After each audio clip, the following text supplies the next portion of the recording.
Today's episode is powered by Lightyear, the award-winning platform backed by Richard Branson, bringing simple, powerful investing to web and mobile.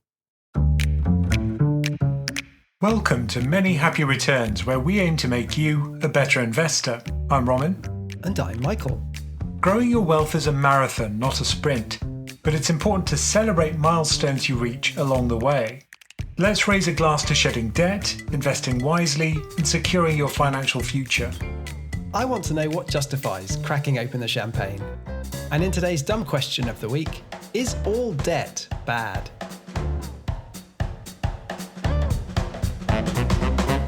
So here we go, 10 financial milestones worth celebrating. And I actually sent you a list of proposed ones, Roman, and you said, whoa. The first one has got to be write a financial plan.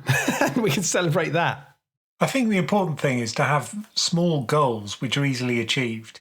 And I think the financial plan's a great way to start. So just having one is so much better than not having one, even if it's not great, even if it's just a sketch of what you're planning for the future. And I think it's important to celebrate these things as they happen. So have an early celebration that's easy to achieve. So what's going to go into this financial plan? I'm not letting you crack out the champagne just because you've scribbled a few notes on a pad of paper. It's got to have some sort of structure to it. You've got to think about what your goals are, and I think that's the really important place to start. And this isn't something you can do on your own, because many people will be affected by your decisions. So it's a family discussion. Maybe use Post-its, stick them on the wall, say, this is what I want to achieve. I want to retire at this age. I'm sick of my job. I don't want to work anymore, or I want to work until I drop dead. Whatever it is for you. And the kids could say, look, you've got to pay for my university, my wedding. It's a Post-it battle going on. In movies where they have to sort of illustrate someone's thought process, it's always by either sticking Post-its on a wall or scribbling on glass with a marker pen. So we're going down this cliche route, right? Post-its on the wall. Whatever it is, it could be an app or it could just be a verbal thing. You could just hash it out and just make notes on a piece of paper, old school. However you come to the consensus, it's something which you've got to agree between yourself and the people who are financially dependent on you. So the key thing you're saying is goals, short-term goals, long-term goals. But then I think there's other components you might want to include in your financial plan. So a snapshot of what your net worth is as you're making the plan. What are your assets? What are your debts? Also, a budget would be a good thing to include, and a plan for managing any debts you have, and potentially a retirement plan as well. Yeah, and any other big expenditures you've got along the way, and also some kind of emergency fund, because life always throws unexpected things at you. Okay, so we've done that, and now we're treating ourselves to a glass of champagne. Maybe drink the champagne as you're writing it. The plan will just flow out of you at that point. But that was number one. Let's move on to number two. And I think at this point, it's important to get a few caveats out of the way. So the first thing is that not everyone is going to achieve these milestones we talked through in the same order. And things aren't going to be linear. Things will go wrong. That's okay. You'll hit a milestone and then unmeet the milestone. Okay, but that just means you get to have another drink when you hit it again in the future. And the final caveat is we're not saying that these milestones are obligatory or the only approach to your financial life. Ultimately, your plan has to be right for you. So with all that clearing of the throat done, let's get to milestone number 2, which we've got as paying off any high interest debt. Because even before you start to think about putting aside money for the future, what you've got to do is get both sides of the balance sheet worked out. So it's your liabilities as well as your assets that you have to consider. And if you're living on a mountain of debt, well, you're going to have to service that debt. And now we're in the higher interest rate world. It's going to be painful, more painful than it was in the past. So I think that's more of a priority than it was in the past as well. And the obvious one is credit cards, which often come with, really high rates of interest, which compound over time. And we talk so much about compounding. And the whole point of investing is to get that process working in your favor. If you've got high interest debt, it's working against you. So the quicker you can get those leeches off your skin, the better. But there are a few different approaches people take to paying off credit cards and other high interest debt. I'd never heard this distinction before, so this one was new to me. It's snowball method versus avalanche method. You wouldn't believe how heated it gets, the debate online between these two things. A lot of it drummed up by Dave Ramsey, I think. Of course. But to me, the distinction is quite clear. So if I just explain them, the snowball method means You write down all the different debts you have, and then you start by tackling the smallest size debt. So if you've got some debts of like £1,000 and some of like £10,000, you go for those little ones first. I think purely from a psychological point of view, so you get the satisfaction of, oh, I no longer have to even deal with that lender anymore quite quickly. But then the contrast to that, the avalanche method, is where you again write down your debts and you tackle the ones with the highest interest rates first. Now, it's quite clear, if you know anything about maths, that that second approach is optimal, right? You pay off the highest interest rate debts first if you want to clear your debts quick. But some people favor the snowball method because psychologically it feels nice. Yeah, personally I'd go for the avalanche method, although I do remember paying off bits of mortgage just seemed completely pointless because it made hardly any difference to our monthly payments. I mean, I agree with you that the avalanche method is clearly the one to do if you have an analytical mind and can stick with it. But that's the key. They'll both work so long as you stick with it. The snowball method will just take a little bit longer. But if we are entering this mindset of celebrating early victories first, then I guess that would favour the snowball method, wouldn't it? What, because you get lots of mini milestones along the way to your debt being paid off? Yeah, that's a lot of champagne. I don't know if I'm allowing you to crack open the champagne for every little piece of debt you pay off. You can have a Fanta at most. But joking aside, I think this is maybe the most consequential thing for a lot of people. I always find it kind of crazy how many people are drowning under debt which they're just trying to service every month. That isn't going towards anything. It's not a mortgage buying your house. It's just debt they've accumulated to either buy stuff or just pay everyday living expenses. But once you've achieved that milestone, and it might take living like a monk to get you there. But before we go on, what kind of monk? Are we talking Franciscan or Benedictine? Just as you hadn't heard of Snowball versus Avalanche, I haven't heard of, what was it, Franciscan? Well, the Franciscans were a poor order, whereas the Benedictines tended to have lots of money. So it really depends on the order. But anyway, let's move on. Okay, well, we'll go to milestone number 3, which we have as building a 6-month emergency fund. Now, I'd say you should build the emergency fund before you pay off your debt, simply because emergencies are going to happen whether you've got that debt or not. So I'd say that could potentially move up in the order. But as we said at the beginning, it really depends on what works for you. Either way, these are things you are going to need to do before you start investing. But the way this works is you'd work out what your emergency fund should contain. So let's say that your household spending is around £2,000. That is an average for the UK. And then your 6-month emergency fund would be about 12,000.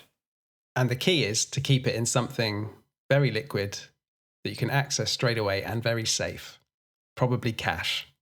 So you wouldn't put it all into Tesla shares, for example? No, I don't know what kind of emergency you'd be preparing for there. But it is going to be personalised and your mileage is going to vary. So £2,000 a month does seem to be the sort of average spend for a UK household. But if you spend a lot more than that, then probably you're going to need a much bigger emergency fund, at least to cover the essentials. Now, we talked about assets and liabilities, and liabilities are your debts. The key thing, I think, to aim for is that your assets should be larger than your debt. So that means you've got a positive net worth. Oh, I'm drinking to that, Roman. That's milestone number 4. Now, this does require some record keeping, doesn't it? You'd have to keep track of how much you own in terms of assets and how much you owe in terms of debts, and be fairly regular in the updates. Yeah, I mean, personally, I track that kind of thing every month, first of the month. Me and my wife sit down, go through the spreadsheet, but maybe that's too frequent. I think once you've got the habit of it, maybe doing it every quarter is fine. I've only started doing it recently, keeping track of all my investments in one place. And, I didn't do it for ages. Ever, in fact. I just assumed everything would be okay. Just free form. Which perhaps I shouldn't admit. That's right, yeah. Just save as much as I can and then just hope for the best. But it is kind of interesting tracking how much I own. Although it is quite scary as well, because you see the daily fluctuations, which isn't pleasant. I only see the monthly fluctuations because I'm just doing it once a month. That's 1/30th as unpleasant. But I think psychologically, this step where you get to 0 net worth is a huge deal. Like, it sounds kind of underwhelming, doesn't it? 0. I net at 0. But it's a massive kind of inflection point, I think, in your financial journey, because it's when compounding should start to work in your favor, finally. I can see that would be a big turning point, particularly now that interest rates are higher. I actually have a sneaking suspicion that most people don't realize when they got to this point, because they don't actually start tracking it until they're well into positive net worth territory. Now, there is some uncertainty about this because some of your assets may be difficult to value. The big one, of course, would be the value of your house. You don't know what it's worth until you sell it. And you may have an opinion about what it's worth. You may see similar houses being sold, but you never really know. But the equity in your house obviously depends on its valuation. The debt, you know, because the mortgage company will be very accurate about that. And they won't let you forget it. Ever. No. So there is a degree of uncertainty about this, but it won't be huge. Yeah, and you don't have to get your net worth down to the penny, do you? You just want a ballpark figure, like this is where I am, and hopefully the graph is going up and to the right over time. And the positive spin on this is if you're optimistic about the value of your house, you get the champagne sooner, so we know what's going to happen. And if you want that graph to go up and to the right faster, the most reliable way to do that is to save and invest more of your money every month. And milestone number 5 I've got is when you save at least 15% of your income. Now, I had to put a number on this to get a sort of higher than average, but not unreasonable level. And I thought 15% is around where you can pat yourself on the back and saying, yeah, you know, I'm doing really well here. So to put that 15% in some kind of context, the Office for National Statistics in the UK publishes the household savings ratio. So that's the proportion of household income which is saved and not spent. And on average, that's been around 12%, maybe a little bit higher, since 1979. It does fluctuate up and down. In the early 2000s, it fell to about 5%. And then after the global financial crisis, it went up again, presumably precautionary savings, because people realized things can go bad and they set aside more money. And then something shocking happened in 2020. Yeah, when we were locked down, people just didn't have anything to spend on, right? And there was all those furlough checks as well. So the household saving rate went up to 27.4% in Q2 of 2020. That's unprecedented. And then it fell back to something much more typical, which is around 7.9% in 2022, and it's been gradually creeping up since then. It's now at about 11.1%. So it does vary, but that 15% will put you above the long-term average, a tiny bit above it. And one of the key things about a savings rate is it will be the main determinant of how quickly you can retire, if you like. So if you assume that everything you don't save, you spend, so that's how much money you need to live, then a 15% savings rate would get you to financial independence in a little over 40 years if you assume it's invested in stocks and they achieve a sort of normal rate of return over that time. But if you ramp up the savings rate, you can really cut your time to retirement. So if you go from a 15% savings rate to a 30% savings rate, you can cut your time until retirement from 43 years down to around 28 years. So go Franciscan rather than Benedictine. Yeah, sure. I mean, just in the whole scope of financial discussions, when it comes to building wealth and your financial security, I think your savings rate is the most important number, more so than what you earn even, because you could be a high earner and spend it all and, you know, you're not building any wealth that way. What really matters is the difference between what you earn and what you spend, i.e. the savings rate. And as you progress through your career and earn more money, then a lot of people just spend more, so they don't have more to save, which is a big mistake, I think. Yeah, it's hard because life throws up costs which you didn't have when you were younger, kids and mortgages and whatever. I think, as we've said before, just save as much as you can, as early as you can, while the going's good. And of course, it's not just a matter of putting the money away. If you put it into cash, it's going to underperform. So put at least some of it into stocks. If you're not going to touch it for a long period of time, that'll boost your return. Today's episode is sponsored by Lightyear, the award-winning investment platform created by previous team members at Wise and backed by Richard Branson, designed with simplicity and transparency in mind. Available both on the web and mobile, Lightyear is transforming the way you invest. For those looking to grow their wealth, Lightyear offers a fantastic stocks and shares ISA that comes with zero custody fees, no subscription fees, and ETFs free of order fees. While fund manager fees apply and a potential FX fee of 0.35% may be charged on currency conversions, you can execute stock orders for a maximum of just £1 per trade. It's a straightforward, cost-effective way to invest without unnecessary charges eating into your returns. If you're a business owner, Lightyear has tailored solutions for you too. Their business account comes with no custody, subscription, or account fees. You'll get access to a multi-currency account, enjoy the same execution-free ETFs, and a maximum of £1 per stock order. Additionally, you can invest your cash in money market funds to earn interest that tracks the central bank policy rate, all while keeping your books tidy with downloadable accounting reports. Keep in mind that money market funds, like all investments, carry risks. As a special offer for our listeners, use the promo code PensionCraft or click the link in the description to get $10 worth of a US fractional share of your choice in your general investment account. Remember that investing involves risk, as the value of your investment can go down as well as up.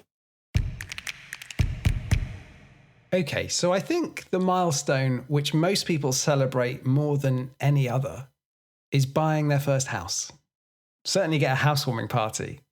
And I think the mindset currently is still the one that's left over from zero interest rates, which is you go for the highest amount of mortgage you can possibly get and still be able to afford the mortgage. Whereas I think nowadays it's probably better to aim a little bit lower, if not a lot lower. Or, alternatively, carry on renting.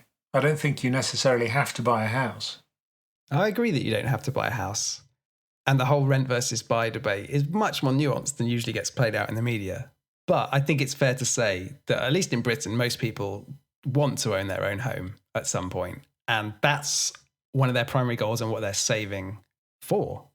And it is a cultural thing. It's based on cultural expectations. In the UK, we're very keen on owning our own house. In China as well, your self-worth is very much determined by whether you own a house or not. In Germany, on the other hand, a lot of people rent. So I think it depends on your culture. But if you can come around to the mindset of renting, it might be better for you in the long run. Yeah, it's culturally determined, but also politically determined. Because in the UK, we do have pretty massive tax breaks on housing, which doesn't favour renting. But certainly something to celebrate. If this was your main goal when you wrote that financial plan right at the start, you want to own a house, and now you've hit that goal, that's reason to celebrate. Although the bank owns it, if it is paid for by debt, part of it anyway. But yeah, why not celebrate? We're trying to celebrate early, so move in, sit on the deck chair that's in your lounge because you can't afford furniture, and open the bubbly. Yeah, I guess you can sit in the deck chairs and look forward to the 30-odd years of paying off the mortgage you've got to come and paying off your student loans often. That takes us to milestone number 7, that you should probably celebrate when you do pay off your student loans, especially these days. They're massive. Yeah, I never had one. I had a grant from the local council. Boo! Boo the boomers! But look, I wasn't a boomer. I was just after boomers, but we didn't have student debt. But less people went to university when I did. You were one of the lucky few. Did you not have debt from your master's or PhD or whatever you did? No. No debt. Although when I was a PhD student, I did live off potatoes, literally, for a month. And I used to have to make them in this same microwave where we had ethidium bromide, which was very carcinogenic. I did get in trouble for that. I'd have thought so. Nuclear potatoes. It was the same microwave where we used to make our DNA gels, but still, I survived. Probably healthier for you than pot noodles. Yeah. Now, sadly, today's students are not as lucky. They might not have to eat nuclear potatoes, but they do have to take on a lot more debt. And I actually looked at the figures and couldn't quite believe it. So the government estimates that the average debt for borrowers who started their course last year will be a total of £45,600 when they complete their course. That's kind of staggering. I guess the thing to note about student debt in the UK is that it is a debt, but the way it's structured is a little bit more like a graduate tax. So there's a kind of threshold level, and you pay on your earnings above that threshold level. Now, the interest rates have gone up a lot and are pretty high right now. I think my kids are on the higher one because my daughter's just finished her degree and my son is in his last year. Yeah, it's kind of tracked the Bank of England up as they've raised interest rates. There's a huge risk premium baked into that. Yep. And you know why that's there? It's because the government forecasts that only around 65% of graduates will actually ever repay their debt in full. That's shocking, isn't it? Yeah, which is why it's more of a tax than a debt in the traditional sense of the word. And according to an article from the BBC, the highest outstanding student debt in the UK is more than £231,000. You'd need a pretty good job to pay that off. How many degrees did they do? The most overeducated person. Certainly, if you did pay off £230,000 worth of debt, it calls for a glass of champagne. A bottle, I would say, actually, at that point. Now, we've said so far about your liabilities, your debts, that you should pay them off before you start investing. I think this is one that you probably wouldn't pay off first before you start investing. I mean, it does come with a high interest rate, but the terms of it are pretty good. You can't go bankrupt because of it. And you don't even start paying it off until you earn, I think, at least £27,000. So there's nothing to stop you investing while you're carrying student debt. And I'm sure most people do. But once you do start to invest and you've started to put money away on a regular basis, then I think to encourage you, it helps to have some kind of incentive. So maybe you set a milestone of 100K, and when you reach that, that's when you celebrate. That's a good milestone.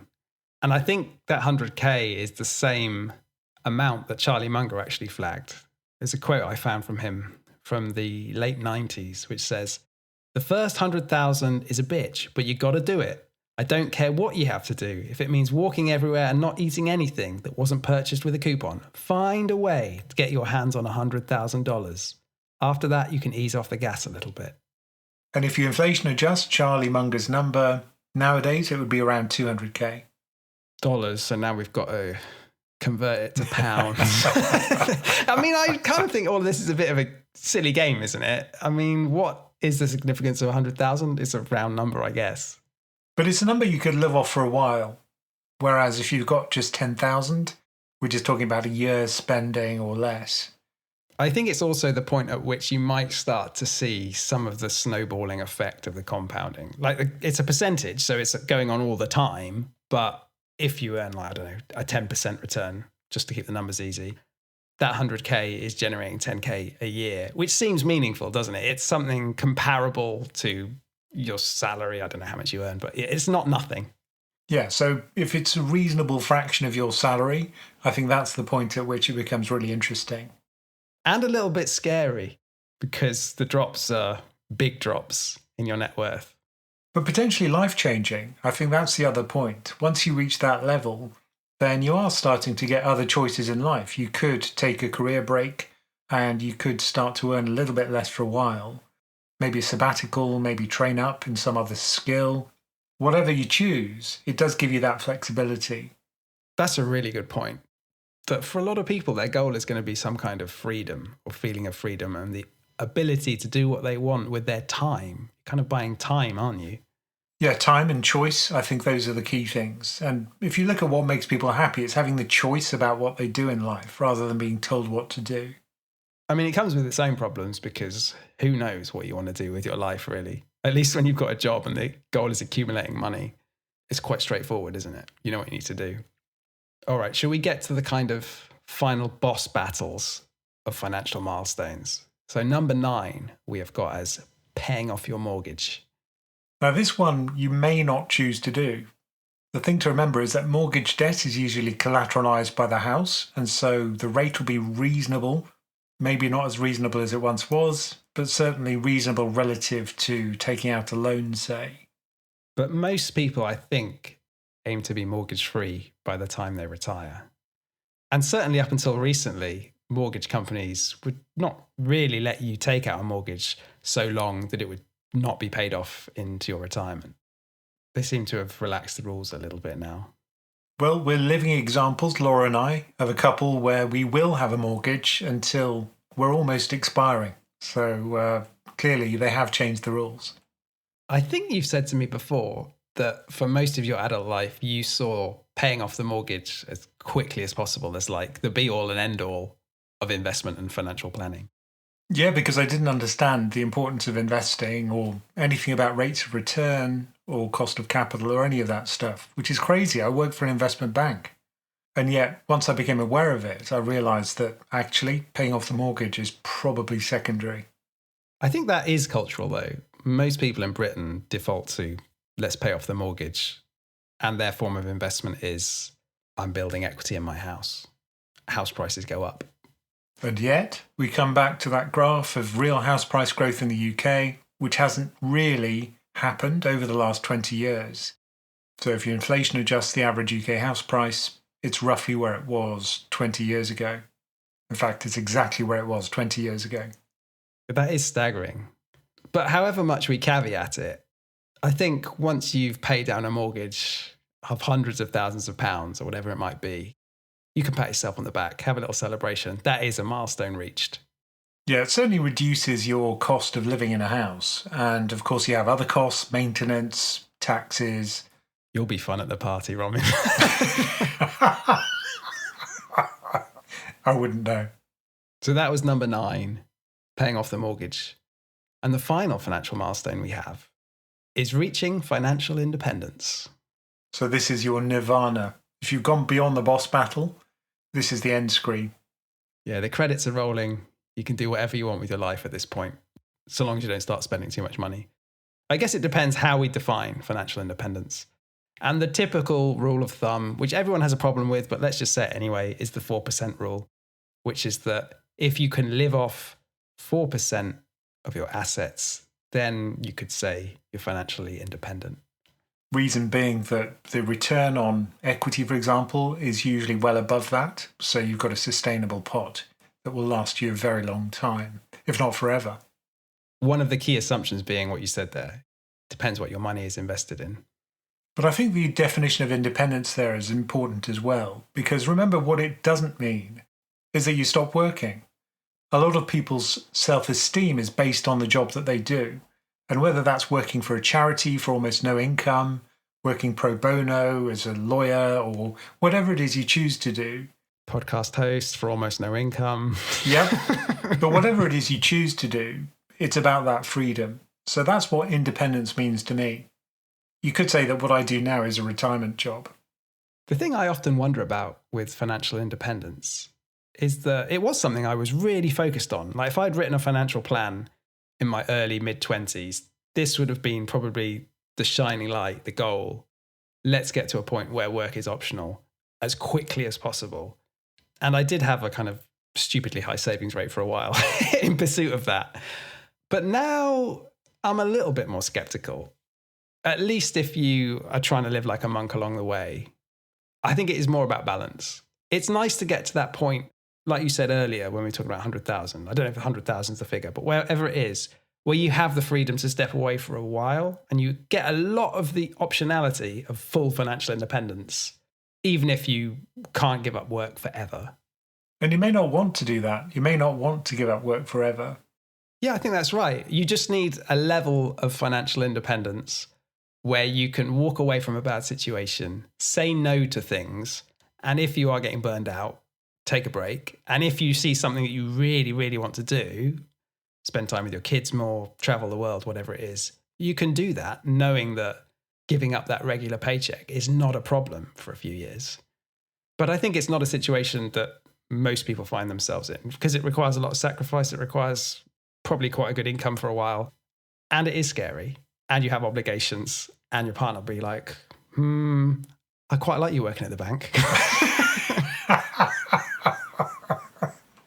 And can I just say, people might choose to spend less time with their kids. That could be another option. Yeah, I know people like that. I kind of heard that for the first, 8 years of your kid's life, maybe, you're like Superman to them, the coolest person in the world. And you really want to maximize that time because once you get past that, they don't want to spend time with you. You'll be like, oh no, I wasted the golden years. Yeah, the turning point is when you drop them off at school and they ask you to drop them off around the corner. But whatever it is you choose to do, I think having that flexibility often makes people happier. So I think this is why it's kind of nirvana. If you do achieve independence, you have that complete optionality. Now within PensionCraft, we have people at all points in their journey. Some of them are now independent, they've retired. Others are just starting out on their journey. So why not travel with us, and you can benefit from our knowledge and share your knowledge with us. To learn more about that, just go to pensioncraft.com/membership. Okay, today's dumb question of the week. Is all debt bad? We've mentioned debt quite a few times over the course of this episode. And I think it's clear from the stuff we talked about right at the start that there's certain kinds of debt which are obviously bad. If you're using high interest credit cards to buy consumable goods which you don't need. Or if you're using credit cards to pay off other credit cards, clearly bad. Yeah, that kind of stuff. I think everyone knows it's bad. Even the people doing it know it. Payday loans just to tide you over at stupidly high interest rates again. People know that. But it gets more controversial, doesn't it, with things like mortgages and student loans and business debt, all that kind of stuff. What do you think? Is all debt bad? Yeah, I think some debt's bad. I mean, gambling debt, that's bad because effectively you're just funding an addiction and it's not necessarily going to be a productive addiction unless you're really good at gambling. So I think the purpose of the borrowing is also important. But overall, I think certain types of debt are more toxic than others. The type of debt I'm thinking about is debt which really balloons out of control. I remember reading for the first time about a type of debt in the US, a mortgage debt, where the payments increase over time, with the assumption that you'll be able to afford that because your salary will increase over time. But that's not necessarily true. And that's a big risk, a big financial risk, because if you don't make it, your house could be repossessed. Which is interesting, isn't it? Because people usually talk about mortgages as a form of good debt. You hear this distinction between good debt and bad debt. And I always think it depends on the mortgage, right? To me, the things that make a debt potentially good debt is that you're using it to further your life somehow. You're either buying an education or you're buying an asset that should grow faster than the debt, so the return on investment is positive, or you're using it to fund something you just really can't do without. It's life or death. And then the other thing is that the debt you're taking on is not too risky. So it's not too big compared to your personal balance sheet. And the terms of it, the interest rate, is predictable over the long term. Those would be the things I would look for in the distinction between good and bad. Now in Europe, the mortgages we have are floating rate mortgages. We can fix them for a fixed period of time, but that's usually fairly short. And certainly financial professionals treat it like floating debt, so fixed to floating. Whereas in the US, you've got a 30-year fixed mortgage, you know exactly what you'll owe. And as inflation gradually pushes up your wage, hopefully, the size of the outstanding debt servicing payments gets smaller if you don't move. So that certainly would not be toxic. Yeah, I think it's much less clear that UK mortgages are good debt. They're somewhere in between, right? They have some benign features, but then, yeah, if rates spike during your 2 or your 5-year fix and you have to refinance at much higher rates, as people have had to do over the last couple of years, then that's going to be painful if you haven't got a lot of leeway in your budget. And in the worst case, potentially puts you in the situation where you're forced to sell the house. So going back to our original point about buying a house, it's really important not to overstretch yourself because that way you've got extra leeway. If there is a pullback in your salary or you become unemployed, you're going to have much more margin for error. And banks are meant to do stress tests, aren't they, when they give you a loan? And there have been periods in the past where those stress tests were not stringent. But typically what they're trying to do is check that you can weather higher interest rates. So there is an element of control over this. As long as you don't stretch yourself too far, the risk of this is lower. But let's take a hypothetical situation, Michael, where let's say you could borrow for certain at 2% and invest it for 5%. Would you go for that? Would you just leverage up massively? You sound like you're trying to sell me this loan, which immediately makes me skeptical.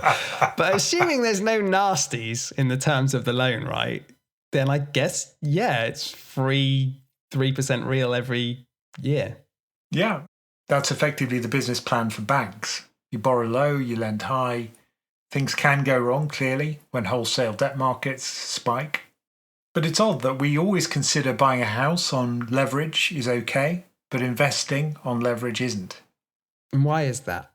The thing is, if it does suffer a downturn, then you can be on the hook for a big loss. So I think leveraged losses clearly are something you want to avoid. But your house can suffer a big loss too. But the key with the house, I suppose, is that it's not mark to market.